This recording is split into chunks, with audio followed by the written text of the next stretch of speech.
special guest today, member Stuart Ayres, local member, is here to introduce our special guest. So take it away, Stuart. I'm not sure that I constitute a special guest at the Chamber event, a long-term member, but today is a very special day to actually be able to introduce my good friend Craig Laundy, not as a minister or a member of the federal parliament, but as someone who's going to invest in Penrith, and that is something I'm incredibly proud about. I know that as we had undertaken the development of the Yandai Nepean crossing, which has really reshaped the entire river precinct, one of the things that we said at the time was we believed that if we got this right, it would be an investment attractor in its own right. And having a couple of conversations with Craig about why Penrith would be a good place to invest, I'm very happy to hear that Craig and his family, who invest in pubs right around New South Wales, have decided that they want to invest in Penrith and have been able to do a deal to purchase the log cabin site. And I thought today was a great opportunity for Craig to be able to tell everyone across the Penrith business community why this is the right thing for his business and why Penrith is a great place to invest. So Craig, thanks very much for joining us today. It's a privilege to have you at the Chamber. And I understand that you've just become a member as well. So we'll welcome you as a member too. So Craig Laundy, take it away, my friend. Thank you, Stewie, for your very kind introduction and also your ongoing friendship. And hello, quite a weird, I don't actually know who I'm talking to out there, but hello to everybody. Stacey, thank you very much with Anil for facilitating today's Lunch and Learn. And yeah, look, it probably should start. Stewie's given me a great segue. We probably started discussions and we did it on this site using my father, Arthur, who's in his late 70s, because we thought he's a second generation publican, he's bona fide, credentialed, and we thought he was the perfect guy to engage and have a chat with Ross Sinclair, because I don't know those of you that have had much to do with Ross Sinclair. He's obviously a long-time local legend, but he is a unique personality, and his love of this site was extremely strong, and he wanted to very much make sure that whoever he sold it to shared his passion and long-term vision, that whatever replaced his beloved log cabin, which burnt down years ago, would be something that the community would be proud of. And it was actually a situation where he had seen, for those of you that don't know, my family is in the last 12 months, a little over 12 months ago, opened a pub at Marsden Park called the Marsden Brew House on Richmond Road there at Sydney Business Park. And it had got back to him that our family had invested and made something spectacular. And if you haven't seen that pub, by the way, I'm not just pushing business, go and have a look, because it will give you a good, I guess, feel for the quality of finishes and venue that we hope to continue to deliver on the log cabin site. But Stewie Ayres had also seen what we'd done out there, and he rang me and said, look, can I meet you there and have a chat? And unbeknownst to Stu, he's come out there to talk to me about and saying, hey, listen, there's this site in Penrith that we really think you should do something with. And we'd already been in discussions with Ross for a few months. Those discussions dragged out a little bit, but Dad and he did a deal late last year, and we lodged the DA for what we're going to take you through this afternoon. Where are we now? June. Probably lodged the DA end of Feb, start of March. So it's in council. We met with the Urban Design Review Panel pre that DA lodgement to make sure that what we were proposing was something that council would be on board with, and we're about to actually, by close of business today, get their first thoughts back, although the pre-DA meeting and the renders that you're seeing here and the plans that you're seeing were explained to them, as I'm going to do to you today, and then throw it open to some questions. But at the end of the day, as Stewie said, this will end up representing conservatively a $35 million investment in Penrith. It may well balloon out to closer to 40, which if that happens, my dad will probably kill me. But it'll also, most importantly, I would envisage a venue this size, given our Marsden experience, and for those of you with with university student kids out there looking for casual work that are battling to find work in the local community, please feel free to send them our way once we open, because I would imagine that this would employ in the vicinity of 250 people when we open. So look, the Lunch and Learn default screen you've got here, that's clearly a render of the, everyone would say this is the back of the pub, given that the entrance was on the other side. But really this is the front of the pub. And, you know, and it's clearly, when we can take you through the design, the river view was very much the brief to the architect, what we wanted to capitalise, along with a particularly good offering in the outdoor beer garden area, because my memories of the log cabin, which a long time ago, was having a beer out on the terrace grass areas. You know, it really was a feature overlooking the river. So this is a render from the bridge that Stewie and his team so successfully delivered, and has gone absolutely gangbusters in terms of the usage of, which again is another key part of our strategy. Stacey has another render. This, you know, as I said, this will be what will technically be the front of the pub, but it's been very much designed to bring you into the venue and then open up to the river, both on the ground floor and the first floor. We'll go to, Stacey, the site plan. Wrong way. Okay, so the purchase of the land is these 3 lots. And you'll see there, lot 21 is the hotel, which we'll go through in greater detail. Lot 22 will be a car park facility, which will hold a large amount of cars, obviously. Lot 20, which is on the other side of the pedestrian walkway, at this stage will remain basically grass, but there will be something that we do with that site, obviously, some stage down the future, and we'll when we get this done and open and trading, we can start to cast our mind to what it is that we do there. So with that, why don't we start with a virtual walkthrough of what we hope to take you through in person for the Christmas drinks next year. You'll get council approval too. So this is the ground floor, and you'll see that the entry there is on the bottom left. It's always hard to explain these because you're basically taking an aerial view, not a 3D picture. But even though it would appear there you're walking into a narrower entry to the right, and it's marked as a solid wall, that will be a blade wall right in front of you as you enter to your left, with waist high to ceiling view. And the idea being that you will come in through a second set of doors. That front area there will be a cafe area where we'll have a coffee cart and a cake stand, which will be able to serve those walking on and off the bridge, should they choose to want a cup of coffee and a light snack. You'll then walk through a second set of doors into the southern side of the hotel. You've got low seating there to your left and ahead of you.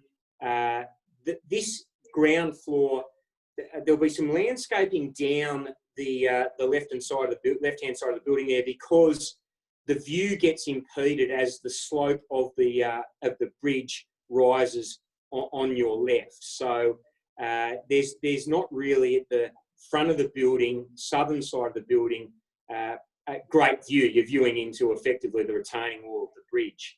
But you obviously come around, there's a staircase to your right and a lift, which will take you upstairs, should that be open at that stage, as in it will be physically finished and ready to be open, but should the crowd dictate that it needs to be open, it'll be built in a way that we can open it and close it based on demand, be that on the spot or via bookings. And you'll continue walking into the main body of the hotel. And then really the whole back of the building there is one massive deck, glass floor to ceiling, dominating that. You really then have that back river vista view. What you see there as you turn around to the right, it's a double-sided open big log cabin fireplace. So the theming here, and we'll get to some finishes a little further down, but the brief to the architect really was log cabin by name, log cabin by nature. You know, and when you see the finishes, you'll get a view to where I think what you'll see when we deliver it. But long central bar, bistro area, toilets in off the side of the bar, entry corridor, pretty, again, COVID brief here. How do we get, and this is how I guess COVID is impacting architecture in its early days, but you'll notice there that you walk into entries where there are no doors, because we're trying to minimise touch points that you know could ultimately spread bugs. But very, very generous toilets, because we do think we're going to be busy, particularly the female, because there's female toilets. There's nothing worse in a busy venue, and we run many of them, in ending up with long lines of poor old ladies trying to, not old ladies, poor ladies, trying to, lining up and having to wait to get there. So a serious number of ladies' toilets, which will be very well finished and appointed. Then you come back out, you've got the bar there, long bar, you've got the bistro next to it, which fronts the bistro there, which is where the food is passed over from a really generous kitchen. And on the corner there, it's hard to see, but that's a big pizza, wood-fire pizza oven. So the bistro will have a really nice pizza offering, which again, we did at Marsden. It's proved very successful at Marsden Park. If you want to see what this will look like, you'll see a very similar setup out there. Large numbers of indoor and outdoor seating. In the top right corner, you'll see it's listed there as a cocktail bar. That will effectively be an overflow bar. It'll be locked up when we're not busy, but it'll be opened, Friday nights, Saturday arvos, Sunday arvos, Saturday and Sunday nights. The idea there being it not just serves the deck, but it also serves out. It's a place where people out in the beer garden can get to grab a drink a lot quicker than walking an extra 30 or 40 metres inside. Again, the back of house that you see there, which is substantial when you have a venue of this size, you need it to operate. We're very much orientated towards and it's weird because normally you would have the back of house. It's called the back of house because you have it at the back of the house, but we've really got that at the front of the building because we want uninterrupted, unparalleled views over the deck and onto the water, onto the river. The beer garden will be extremely well done and detailed, significantly landscaped. There's different heights, which will, I hope, pay justice to the different tiers that used to be there. And no, those are those circle areas that are marked that you can see there on the right. There'll be picnic-style seating with umbrellas, which again pays homage to the way the log cabin outdoor beer garden used to be, as well as some undercover bank outdoor areas as well. You can't see it there, but in the top where that circle continues, over near that old pump house there, there'll be a considerable children's playground area built for, again, like we've done at Marsden Park, so that this place can be a place where not only young mums can come with the kids if they want a cup of coffee or a cup of tea or a glass of wine with lunch, but also families can come whenever they want, but presume, if Marsden Park's any indication, will be predominantly on weekends. So we might then, Stacey, hop upstairs, which we would do by walking up the stairs or grabbing the lift. You'll see yet again, you're walking out, there's a massive fireplace and chimney ahead of you there as you come up the stairs. Again, log cabin feel. We were made aware that the old log cabin had a more sophisticated dining offering in a different area of the hotel. Very popular for business people in the local area to go and have something to eat. So we designed upstairs as to perform three main functions. You'll see on the left there, At the front of the building, a private dining room, which can be utilised by local businesses that want to have a gathering of 16 to 20 people or even smaller, which will be able to be partitioned, like closed off, if you like. Then that area, as you come up the stairs to your left, back towards the car park, that'll be a lower offering with more a fine dining approach. So this kitchen will operate upstairs. I dare say to start with, and demand will drive this, we'd open probably Friday, Saturday, lunch and dinners, and have it closed in the week. But you'll notice there from the kitchen, it not only, and we're probably going to change this, it's listed as solid with doors in and out. We'll probably have this as an open kitchen with a pass out to that dining area.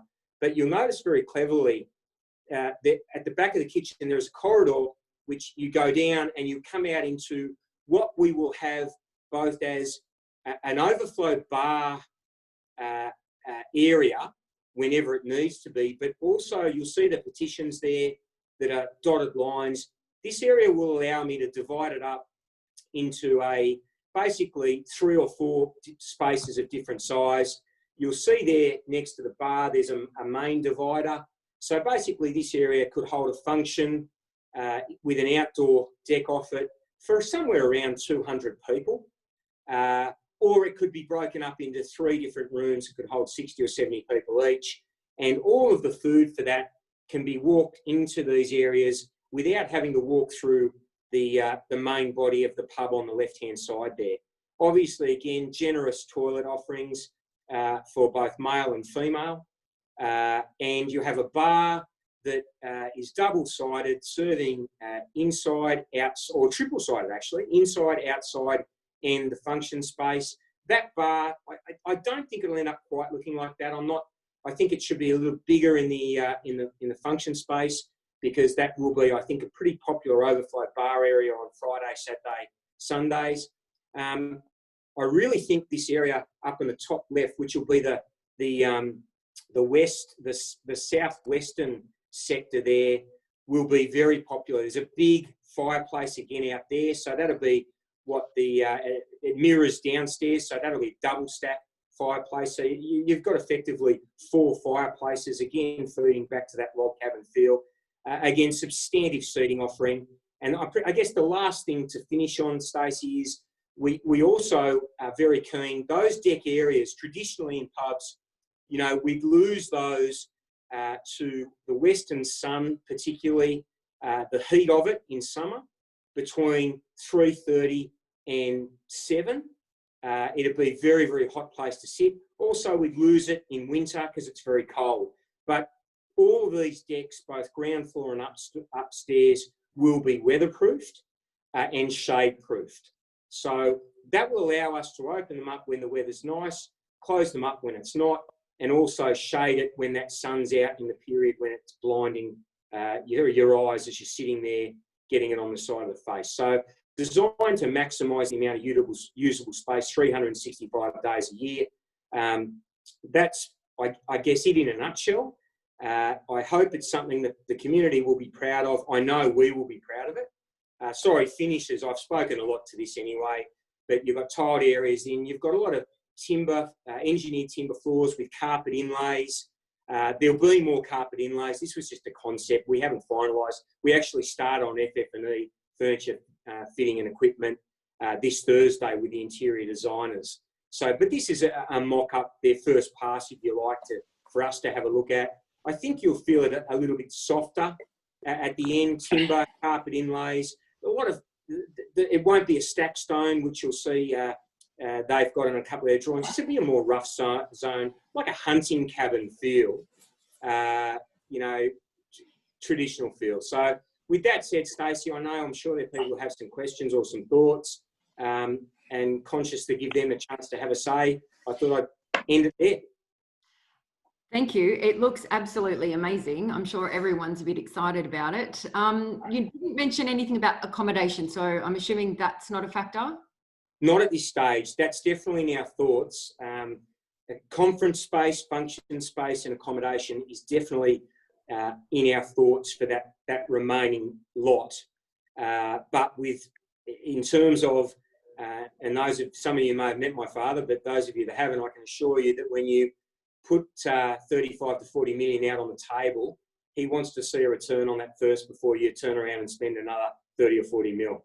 Mm-hmm. And what kinds of sustainable elements are going to be included in the design? Beer garden will have a lot of harvested rainwater for irrigation. There will be massive amounts of, again, look at Marsden Park, you'll see what we do. Massive amounts. This is a really good roof space for solar. And there will be significant investment in a solar solution up here, because the energy bill for running something like this, if you don't be sensible with renewable energy inclusion, is monstrous. And it's not like we don't get enough sun. No, Yeah. no. So will there be any features that harken back to the original log cabin? Just the presence. It won't be Tudor style, but it will pay homage to it with the stone and the timber elements, and that beer garden. The different levels of that will pay homage to the old terracing, and the stone terracing will be reflected out in that area as well. Mm-hmm. So, and also really importantly, what can people expect to come out of the kitchen? Look, ground floor will be really good pub grub. So you'll be able to get and it'll be cost effective too. So, you'll have a really good chicken parmigiana, pizzas, steaks, pasta, seafood offerings, a nice mix of entrees that you can either share or have solo running into a bigger meal, but a nice 250 gram grass-fed rump steak with chips and salad, would set you back $26, $27. So it's aimed at, we aim these venues at families, and we've been, touch wood, very successful at Marsden Park, and I really do hope that we see the same here.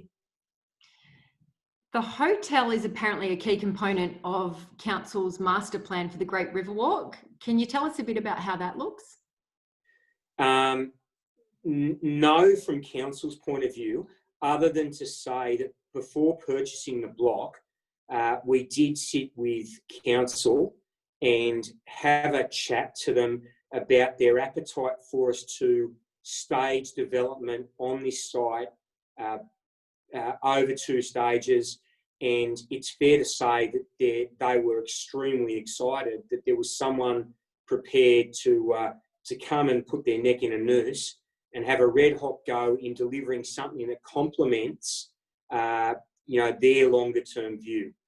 They didn't spell out their longer term view to us at the time, and we weren't, to be honest, really trying to dig down deep on that. We were very keen to make sure that if we came up, if we invested significantly in the land to start with, would we have an empathetic ear and colleague in Council moving forward? And we were told yes, loud and clear, and it's definitely been that way so far.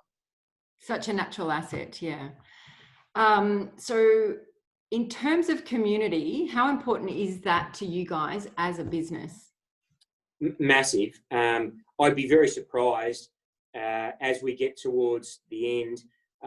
Take an example this morning. I've been with my father this morning at the Oxford Tavern at Drummoyne, finalising, even though the rugby season is only 7 games long this time, we're still the major sponsor for Drummoyne Rugby Club, Drummoyne Water Polo. My father and my family sponsor in the vicinity of 150 different clubs around New South Wales through our hotels. We very much view, local clubs, groups, organisations as business partners with us, and we're not scared to invest back in those. So yeah, community absolutely at the centrepiece. Because at the end of the day, if we don't get the community involved as we gear up, and there will be a marketing campaign as we get closer, and there'll be an Instagram with a time delay of the build. The pub will have its own Facebook. All these things you'll start to see us roll out in the next 3 months, because we want to take the community on the ride with us, and away we go. So in saying all that, what kinds of opportunities potentially exist for local businesses to partner with you guys? And is there any commitment to leverage local expertise and talent throughout this process? Look, if anyone out there that's got family members, when we do get ready, as I said earlier in the intro, that's looking for work, we're going to need to build. I'll put 3 or 4 of my key staff here, but we'll start building a workforce here probably from around September next year. Anyone that's got anyone of interest can either contact us at the head office at the Twin Willows at Bass Hill, or at even the Marsden, which is our closest. But businesses, if there are local trades that are interested in tendering for work in the construction phase, very happy for them to get in touch, and I'll pass them to our builder because it is open tender. Anyone, local companies that did produce, for example, that wanted to talk to us about not just here, longer term, potentially greater involvement in our family's business, which is great bigger than here. Providing anything to the hotel. If there are businesses in the Penrith local area that want to dip their toe in the water in dealing with my family, they can always get in touch with us. Okay, including local produce for the kitchen, I hope? Yeah, absolutely. Yeah, absolutely. Excellent. So in terms of timelines, are you still on track for construction to begin later this year? Touch wood, hopefully. Just said, actually, a question just popped up, and I walked straight past and ignored this. The question was, is there a gaming room? Yeah, it's the front of the pub, the back of the pub. There's 15 machines on this on the log cabin licence. Has been since 1997. So that front area there, which I walked the tour straight by, is gaming room. Are we on track? Touch wood. Council have been extremely supportive and helpful on the journey so far. I hope that continues. I can't see a reason why it wouldn't. If that's the case, we'd hope to get, DAs normally take in the vicinity of 6 months.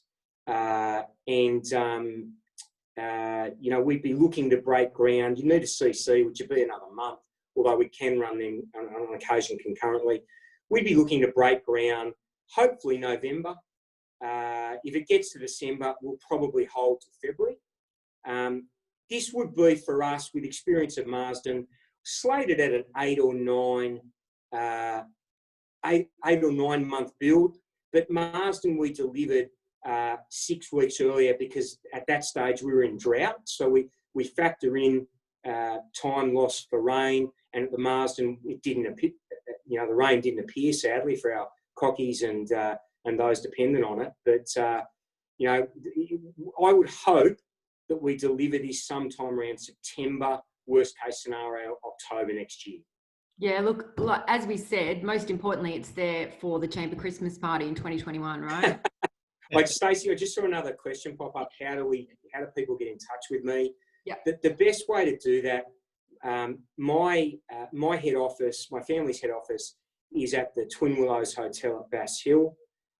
You can either ring that hotel on 9724 0637 and leave a message, or you can email me at claundy with no dot in it, so CLAUNDY @laundy.com.au. And Stacey, I may even, if you like, you may want to disseminate my particulars.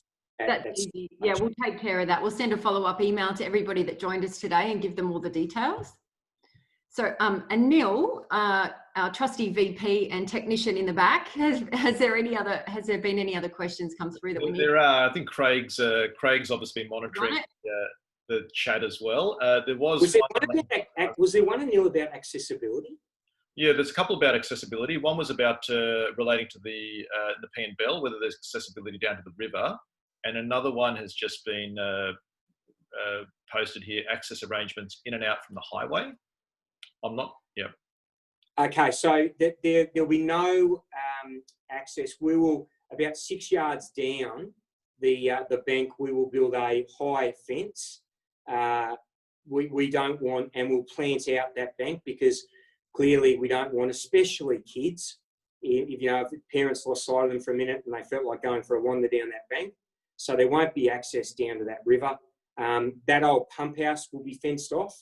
because it's a heritage item. We can't touch it, but it's not in great shape.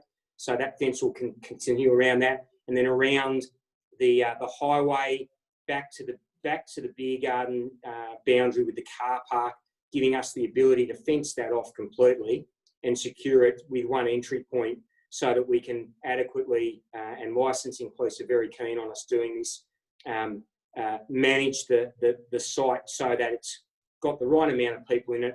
And if anyone isn't doing the right thing and we have to ask them to leave, there aren't multiple points of entry they can come back in and make us give us headaches. But in terms of the highway to our right there on the other side, there's no direct access from that. We're too close to that railway bridge to enable, but you can turn left at the motel, which was originally the eastern boundary of the old log cabin site, which has since been subdivided and sold off and been developed into a motel. You can turn left there, come down, turn right, and come around the War Memorial there and come into the car park that way. Great. And Craig, another reference to the Marsden, your other hotel. Luke said the Marsden is fantastic. Is the log cabin around the same size, or how does it compare? In terms of space, so the Marsden is technically bigger than this, but the only reason that is because it's got a full top story totally devoted to function space, and it can hold 450 people up there. But if you took that out, in terms of day in, day out usable space, this is slightly behind, but not by much, the scale of what you see at the Marsden. It's just that it's over 2 levels, not the one. Mm-hmm. Okay. And one question about the... And I should say, whoever that was, thank you for the rap on the Marsden. Sounds like we all need to get over there. Yeah, please do. One other question about the function space. 200, is that 200 seated banquet style? Yeah, if you include outdoor in it, so we can close up outdoor. It's around, and I'll get this info and Stacey can disseminate it, so I make sure I tell you something right. Comfortably, you'd sit about 160, tops 180. But the trick here, at the Marsden, we did it purely function stackable furniture. This also needs to be an overflow bar. So the brief to the interior designers, and we haven't, as I said, we start this in earnest next Thursday morning at 9:30. The brief is that the furniture here be such that it can be used as function furniture. So you may well see for example, some banquette seating in here, long banquette seating to break up spaces, but you'll have tables and single chairs that can be moved so that can become function space when it needs to. So we're hoping to do something clever with the furniture that will allow us for it to be, once you put tablecloths, chair covers on it, you wouldn't know it wasn't a function space, but then for the rest of the time, which is 90% of the time, it'll be a nice bar space too. Excellent. There are all the questions on the chat that I can see, Stacey. Well, just one more from here. We hear on the grapevine that you guys have signed contracts with Lendlease for a site at Jordan Springs too. Can you give us any clues as to what you have planned for that site? Yeah, we've done a deal with Lendlease. They've obviously delivering and continue to develop Jordan Springs and Jordan Springs East. We've bought a block of land off them then at the edge of the town centre. It's nowhere near as big as this site. It will have what we are calling a neighbourhood tavern in it. We'll end up holding in the vicinity of 350 to 400 people. It'll be single story. It won't have a set function space, but you'll be able to have areas of the hotel, nice beer garden area, big catchment area, Jordan Springs. At the moment, it's pretty much a dormitory suburb. People leave there to go to work. We hope that we'll probably add in the vicinity of 100 to 150 local jobs in that community as well. Won't be as substantial as the log cabin and the Marsden, but it will definitely be the same quality of finishes. And, we think we'll deliver something again, the council, who are very supportive of that particular investment as well, and the local community will be proud of. Stuart, did you have anything else you wanted to add? There's just a question there. Can we go back to the view from? Sorry, go ahead. And can we go back to the view from the front? Someone just asked, can we go back to the view from the front? Yep. Which is the car park side. Hang on. That was it. That one? No, the one before where you went. No. Oh, the front view. Yep, that one. That one. And Stuart, did you have anything you wanted to add? Craig, I think to wrap up, you've spoken a lot about the actual building itself, but why Penrith? You've chosen log cabin site. You've just referenced Jordan Springs. We're not talking pocket change here. Your family's making a substantial investment in this community. What's made you so confident about Penrith? Mate, so for those that don't know, and Stewie's obviously a mate, and his better half, Maurice, is a former colleague of mine, but the Berejiklian government, in their infinite wisdom, while I was away from the family business in Parliament, it used to be when I left that you had all this rigmarole to go through, red tape, all sorts of dramas to build a new hotel, which is why you didn't see it happen very often. But the Berejiklian, and there were a set number of licences, so you had to actually buy a licence from a country pub, close it down, and apply to move it to the city. And it was really a convoluted process, and you weren't guaranteed a success. And by effect, it never happened.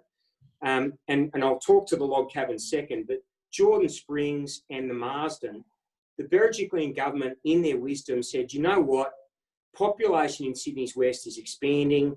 We are building and delivering hard infrastructure to it, roads, rail, amenities, green space, but we need social infrastructure, schools, shopping centres, churches, pubs, clubs. So they changed the licensing laws to allow us, to put us back in the game, to build greenfield sites like Jordan Springs and Marsden Park, so that as communities were being built and developed around, instead of having to leave these areas and drive 20 minutes to go to a pub, or in peak hour, it could be double that on these major arterial roads. They changed the laws to allow us to do that. And then, the log cabin and Jordan Springs are identical insofar as, firstly, I think they are cracking sites with great potential local workforces that we can tap into, businesses that we can liaise with, but also great local communities that really enjoy hospitality offerings, and we think there'd be great uptake. The log cabin, probably an extension beyond that. This site is iconic. It always has been.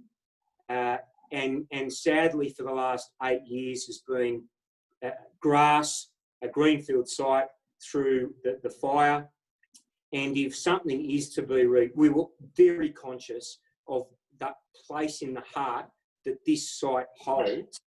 And we were absolutely aware, and we hope we not only in the designs you've seen today, but when you get to scratch it and sniff it in real life, we hope that we'll deliver something that not only those of you on the call will be, proud of, but the local community will be proud of as well. Well, Craig, I think I'm sure that Stacey and Anil might wrap up, but I think it's very apt for me to say on behalf of everyone on the call, welcome to Penrith. It's great to have you and your family here doing business in our community. I'm sure you'll make a very positive contribution. Stewie, can I say thank you, but also can I congratulate you and I guess the majority of people on this call with last night's success by the Panthers over the Rabbitohs. But can I say to all of you, it is a real thrill to not just join the chamber, but to become part of the local community. However, I was born in Basil. I'm a Bankstown boy through and through. I will sadly always be cheering for the Bulldogs, no matter how involved with the local community I get. We can't all be perfect, Craig. Healthy rivalry. So look, it sounds amazing. Obviously, there's a lot of excitement about the whole project, and there's lots of people who have fond memories of the place in the past who I'm sure are very excited to make new ones. I'll be excited myself. So thank you very much, for your support of the Chamber as well. And we look forward to working with you further, like we say, hosting our Christmas party in 2021. I'm booking it in already. Good work. Yep, lock us in. Our events committee chair is on this call as well, and she said the same. Book us in for the. Yeah, so thank you, and thank you for spending time with us today, and thank you, Stuart, for coming along too. Just quickly want to mention before we pop off that for any non-members out there, if you like what we're doing here at the Chamber and you'd like to join our community, we're actually running a 30-day free membership trial at the moment, so hit me up in all the usual places, and we appreciate everybody coming along today. Have a fabulous weekend, and we'll see you soon. Thanks, Stacey. Thanks, guys.